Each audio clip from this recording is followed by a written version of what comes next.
Pisces, ito ang ganap sa inyo sa June 20 hanggang June 26. One week reading po ito.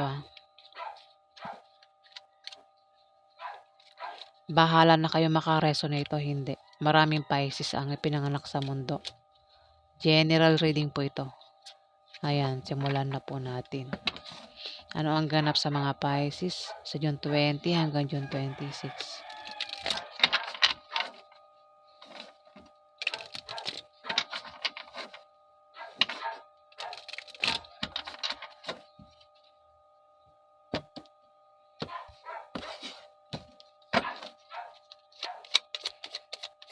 Ganap kay Pisces sa June 20 hanggang June 26.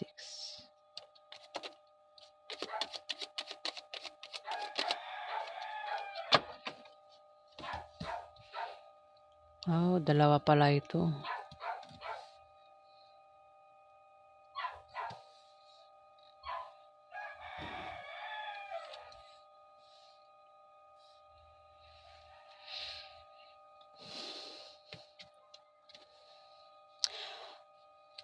May tao rito, Pisces, ang makakatanggap ng pera. Pwedeng ikaw. Ayan. Pwedeng makatanggap ka ng pera sa June 20 to June 26. Maaari din naman na may new beginning ang paparating sa inyo. Sa'yo, ayan. Pwedeng ito ay bagong opportunities na darating sa'yo. Pwedeng bagong trabaho, bagong love life, bagong negosyo, o maaaring magkaroon ka ng kasaganahan sa material na bagay. Maaari din naman na ikaw ay magkapera, Pisces.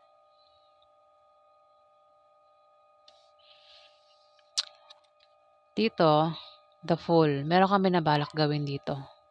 Gustong pasukin. Maaaring nag-isip kang mag-invest para yung pera mo lumago. Ayan, kung ano man yan naisip mo, Pisces, na gusto mong gawin. At mukhang hindi ka magpapapigil kahit na hindi mo mamamalayan na pwede kang maloko o malin lang sa June 20 to June 26, Pisces. Meron kang ugali rito na inosente, Pisces. Yung mga inosente, isip bata, madaling maloko. Ayan, Pisces. Dito may Five of Swords. May pagkawala. Ayun o, sumunod may pagkawala. Maaari may mawala, Pisces. O maaari may tao rito ang mahilig manira. Maaaring siraan ka nito, Pisces. Mahilig manirang puri. O maaaring may tao rito ang manloloko, Pisces. Kaya mag-ingat ka. Ingatan mo rin ang sinasabi mo at ginagawa mo dahil may tao nga dito ang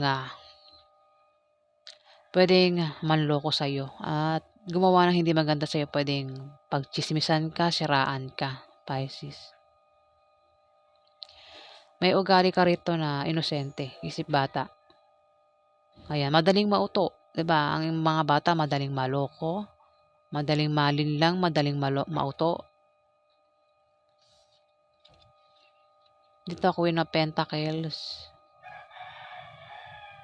Kung meron kang anuhan, sasalihan na kung ano pa yan na pwedeng invest, pag-isipan mo baka scam yan, Pisces. Queen of Pentacles. Ito ay isang babaeng praktikal, mahusay sa buhay, maparaan at mahilig sumuporta. Ayan. Maaaring ikaw ito, maaari din naman na hindi ikaw ito. Ang taong ito ay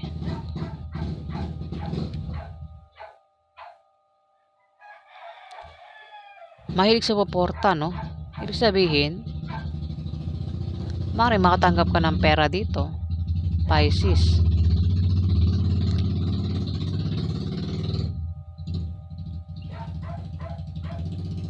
Ito ang zodiac sign nito.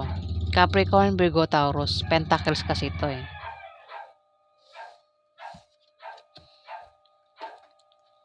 O may tao rito, Aquarius. Aquarius? Ito Aquarius sa banggit ko. Meron ka bang karelasyon na Aquarius, Pisces? Ayan.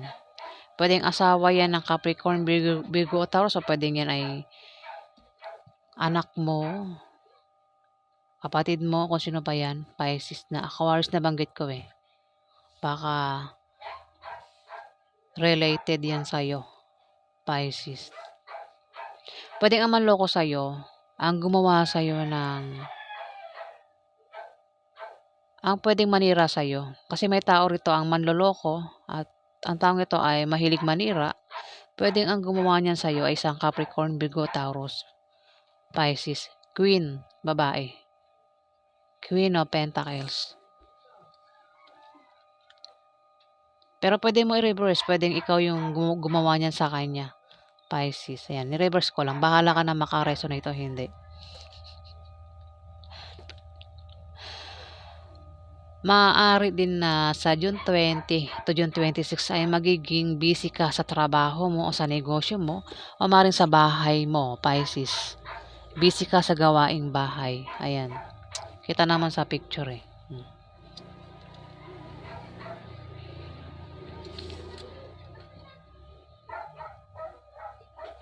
Dito, may tatrado rin dito.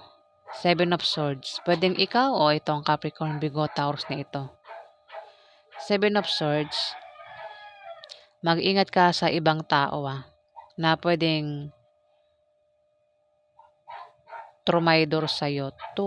Tama ba? Trumaydor. Ayan. Traidor itong 7 tao na ito. Pwede nga isa dyan ay Capricorn, Virgo o Taurus, ang zodiac sign. At ang iba ay maring ibang tao na. Ang gumawa niyan sa'yo, Pisces. Mag-ingat ka rin sa magnanakaw o matulis na bagay dahil mari kang masugatan. Pisces. Kung meron kang sikreto o plano, huwag mo ipagsabi sa iba. Ayan, dahil may traidor dito. Pwedeng pag malaman nila yung sikreto mo, baka hadlangan ka. At hindi mo magawa yung plano mo o sikreto. Baka kung may sikreto ka, baka kumalat yung sikreto mo. Kung meron kang plano, ayan, baka hindi mo magawa kasi baka hindi matuloy yung plano mo, baka hadlangan ka. May hadlang dito eh. May manloloko din, may mapanlin lang. May taong nagkakalat ng chismis, malisyosong chismis, mahilig manira. Ayan.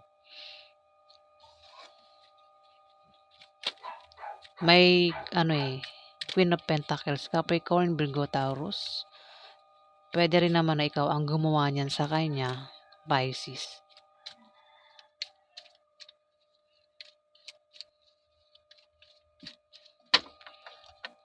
May traidor dito o magnanakaw, Pisces. Ingatan mo yung gamit mo, pera mo. Kung traidor yan, ingatan mo yung sikreto mo o yung plano mo. Ano pa yung ganap sa mga Pisces sa June 20 to June 26?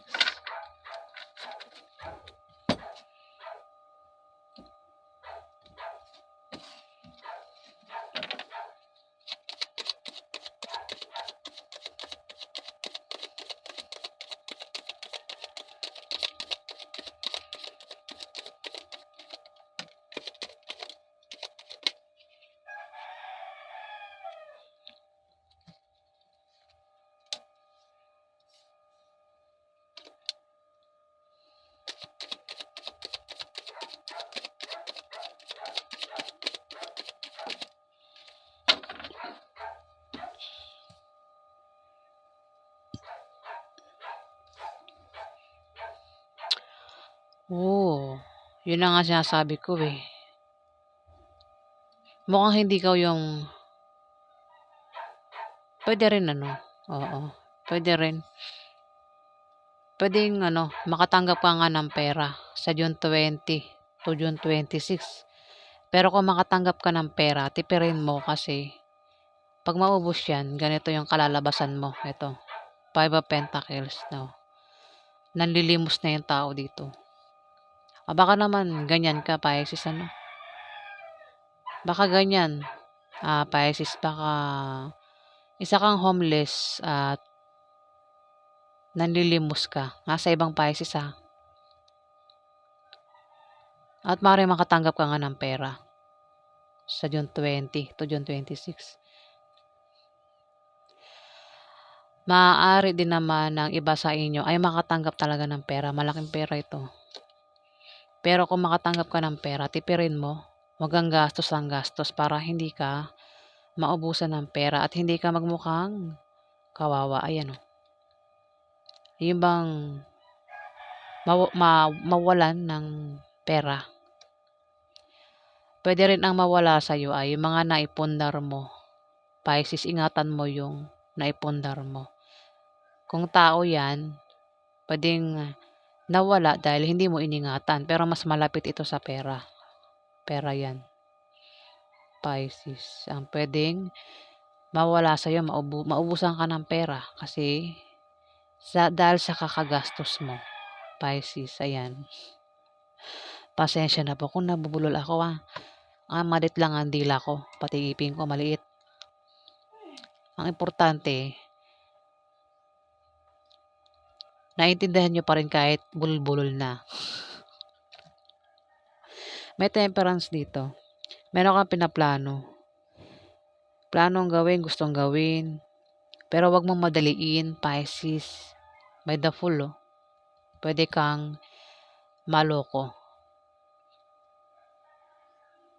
Pwedeng invest. Baka nagpaplano ka mag-invest, Pisces. Pero wag kang, kung may alok na rito, patungkol sa kaperahan, invest, wag mo agad tanggapin dahil pwede kang maloko. Malin lang. May ugali ka rito sa isang linggo na yan na inosente. Madaling maloko. Ugali ng bata, madaling mauto, madaling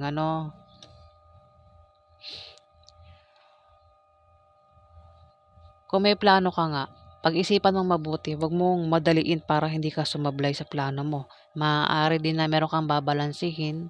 Pwedeng balansihin mo yung pera mo, lakas mo, pag-ibig, o pamilya. Kung ano man yung babalansihin mo. Meron kang babalansihin dito.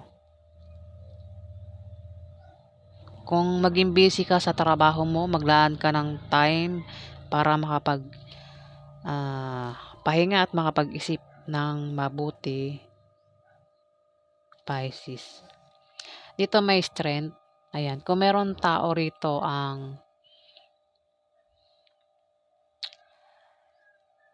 gagawa sa'yo ng hindi maganda, pwedeng siraan ka, i-chismis ka, traidorin ka, hindi traidor ito. Basta may tao rito ang magbibigay sa'yo ng problema dito. Magiging sakit sa ulo mo, Pisces. May tao rito ang magkakalat ng malisyosong chismis o manloloko. Ayan. Iba pa yung 7 of Swords sa 5 of Swords. 7 of Swords, ito ay tatraidor sa'yo. Ito naman, magkakalat ng malisyosong chismis. Mahilig itong manira.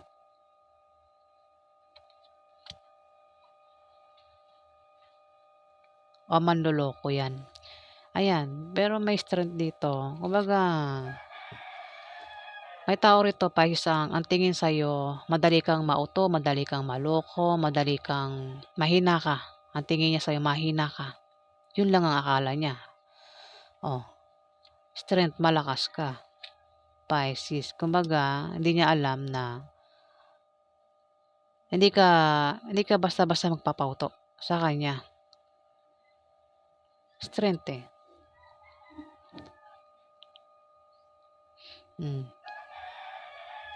Yung taong ito, parang anlit ang tingin sa'yo. Parang ang tingin niya sa'yo, madali kang maloko sa pera o kung saan pa yan na pwedeng lokohin ka. Yun lang ang akala niya. Dito may 9 of Swords. Mag-ingat ka nga sa ibang tao.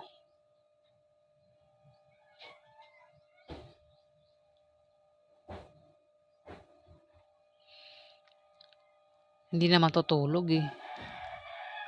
Parang ano rin ito, parang traitor din ito eh, no? Parang napaluhod pa siya rito. Maring sa gabi, hindi ka makatulog ng maayos, ano, Pisces. Maring meron kang pinoproblema. May tao rito ang ganyan kasi tumapat ang Queen of Pentacles. Pwedeng hindi ikaw, ang tinutukoy pwedeng isang Capricorn, Virgo, Taurus. Ang hindi maganda ang tulog sa gabi dahil ito ay maring may pinoproblema o maring ito ay hindi maganda ang ano niya. Pwedeng nakakabul talaga ako. Ano ba yan? Ang ingay kasi. Naririnig ba sa mic? Ang ingay. Dito kasi sa akin maingay. At talagang lumilipad na yung utak ko. Sa ingay na yung utak ko nawawala rito sa binabasa ko eh. Wala rito sa binabasa kong mga cards. Napupunta rin sa paligid eh. May tao rito, Pisces, ang hindi maganda ang tulog sa gabi. Maring ito ay nakakaramdam ng takot, balisa. Pwedeng nananaginip ng masamang panaginip. May pinoproblema ito. Pwedeng ikaw o itong Capricorn, Virgo, Taurus. Maaari din naman na may tatraidor sa kanya. Ayan o, sinaksak na ito. Ito hinahabol pa lang dito ng 7 swords eh. Dito, sinaksak na yung likod niya. Pisces. Ingat ka. Sa isang Capricorn, Virgo, Taurus, baka talagang tatraidorin na, lolokohin na. Sinaksak na sa likod Talagang bagsak siya rito Napaluhod, hindi kinaya eh. Yan. Pisces. Ayun, ingay. Yan. Ingat ka, Pisces. O baka naman itong Capricorn, Virgo, Taurus na ito ang makaranas ng ganyan sa'yo, Pisces. Ayan. Ang ingay na. May nagpapatugtog. Ayan. Dito, Pisces, may the Hierophant. Meron kang papasukin dito. At ikaw ay magtatagumpay, Pisces. Kung ano man yan papasukin mo, magtatagumpay ka. Pero mag-ingat ka dahil may tatraidor sa'yo dito, Pisces. 7 at mukhang hindi mo kakayanin, no? Bagsak ka dito, Pisces. Ayan, sa June 20 to June 26, Pisces. At maring ikaw ay maging malapit sa Panginoon. Maring ikaw ay maging madasalin, Pisces. Ayan. So, yan po ang ganap sa inyo, Pisces. Tapusin ko na itong reading kasi nga may nagpapatugtog. Ayan. So, yan po ang ganap sa inyo, Pisces. Maraming salamat po sa mga nag-like, nag-comment, at nag-subscribe. Sa hindi pa po nakapag-subscribe, paki-click na lang po ang subscribe button, mga Pisces. Maraming salamat po.